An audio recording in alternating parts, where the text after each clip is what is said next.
Monstrous, the game of mythic mayhem. This is a game that I didn't know anything about until I saw a copy in a store, and I have to say I was simply curious about the game because of the pretty impressive art. Also, I like Greek mythology, I like games with that theme, and I thought, oh, why not? Let's have a closer look. And then I learned that this was a game, a dexterity game, which is not my favorite type of game, and yet, I decided to give it a try. Whatevs. And I'm glad I actually decided to give it a try without knowing much about it, because I really enjoyed it. It is a simple dexterity game, much simpler than it looks at first, and I played it with my daughters that are 5 and 7. They could play the game. The 5-year-old needed some help reading the text on the cards, but other than that, there was no problem whatsoever. She could definitely understand the mechanics. That's how simple the game is.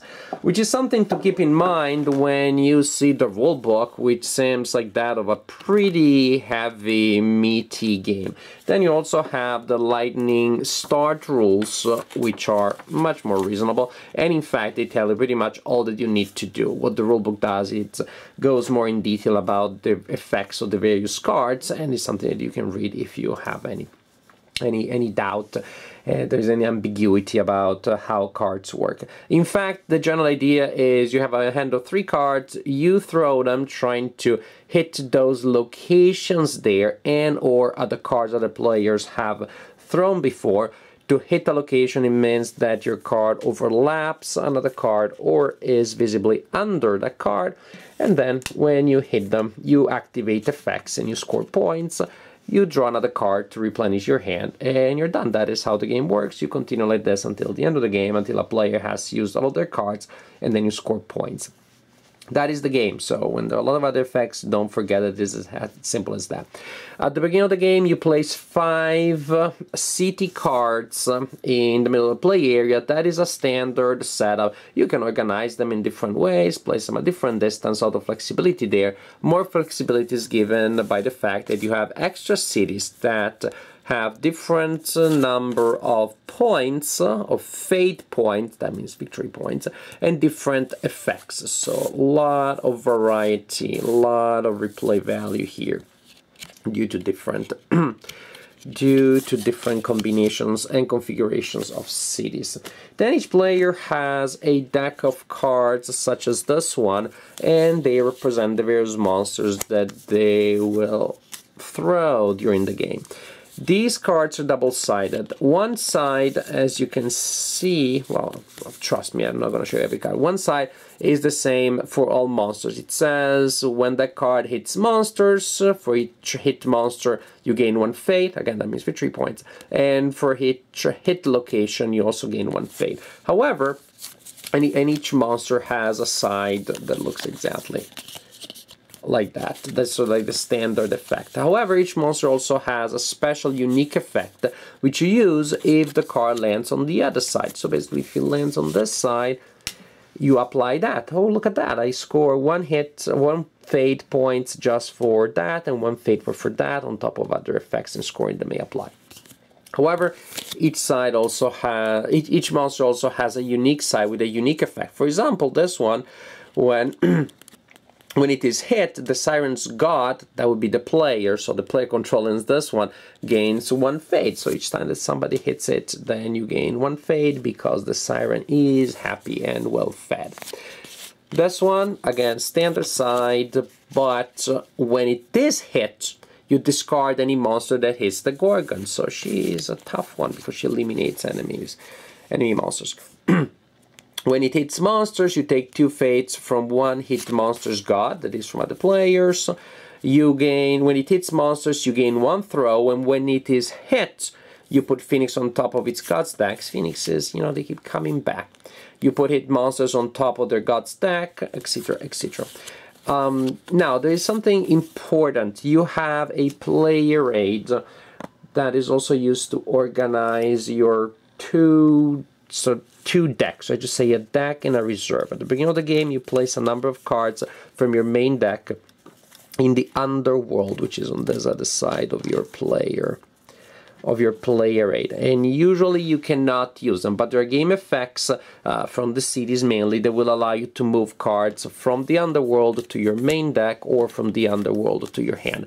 This is important because at the end of the game, yes, you score points, you will collect the fate points represented by these tokens during the game, but at the end of the game, if you still have cards in your hand or in your deck or in your underworld, each card counts against you, so you get negative points. So you want to empty your underworld and you want to get cards out as fast as possible before the other players do. So, well, this is pretty much the general idea, actually. You throw, you apply all the effects that may apply, you get an extra, you draw a card, and you continue like this. So actually, here you have also another player aid, which is very nicely done, telling you the order in which the effects are resolved in case there are multiple effects. First, the trap effect, which is the effect that may generate from a card that was already there and that you hit with the card you just threw. Then the actual monster powers of the monster that you just used. Then location powers, because locations have different effects. Then you collect the location's fate. Some effects will give an extra throw, in which case you restart the turn, and then you draw a card and you end the turn. And this is quite simply how you play Monstrous. And this is how you dominate Monstrous. Look at me, how I'm so amazing. Yeah, also because I'm so close. Usually during the game, of course, like in the real game, the rule is that you cannot put your hands over the table. Your hands have to be on this side, on the outside side of the table.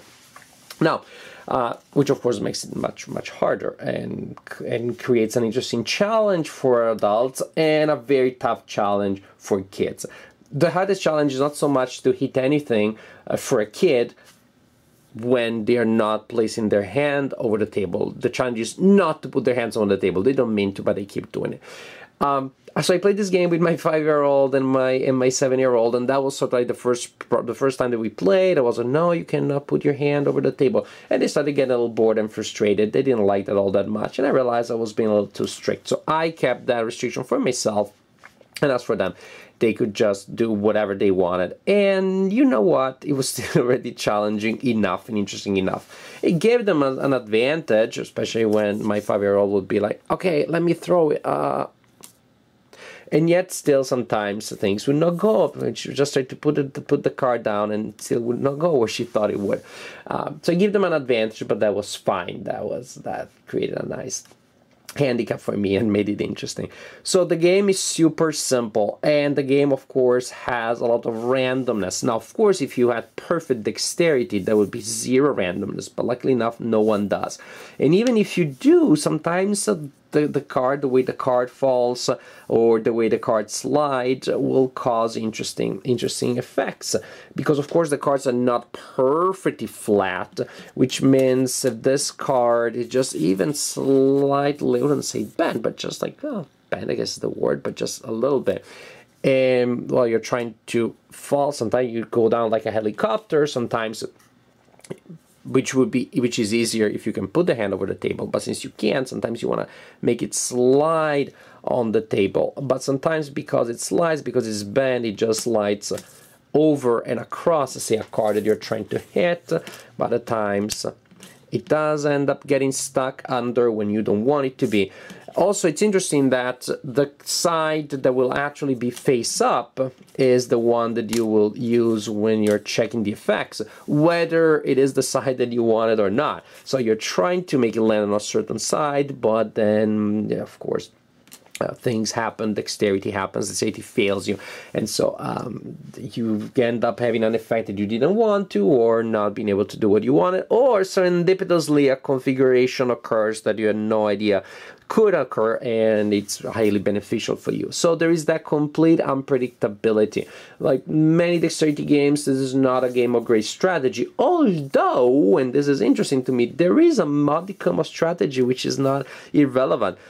Oh, there is the illusion of strategy. I'm thinking about my strategy because I want to place the siren next to Troy, because Troy scores points at the end of the game, so I know that people will go for it. So I'm placing my siren to collect points from other people. I'm placing the Gorgon to destroy their monsters so I can retain majority, etc., etc.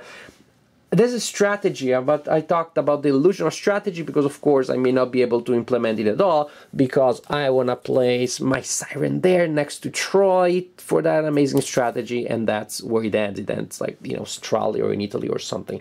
It just, you don't have much control. Again, I shouldn't say you probably do.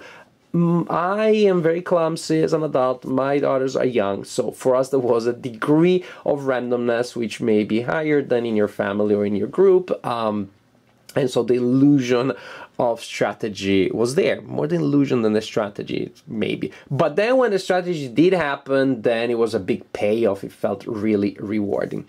In general, it's a pure dexterity game with a little bit of strategy here and there with really impressive art. I really like the art, really good production values, really well done play rates. And in general, gameplay is fun. It's simple as that. It's light, it's simple.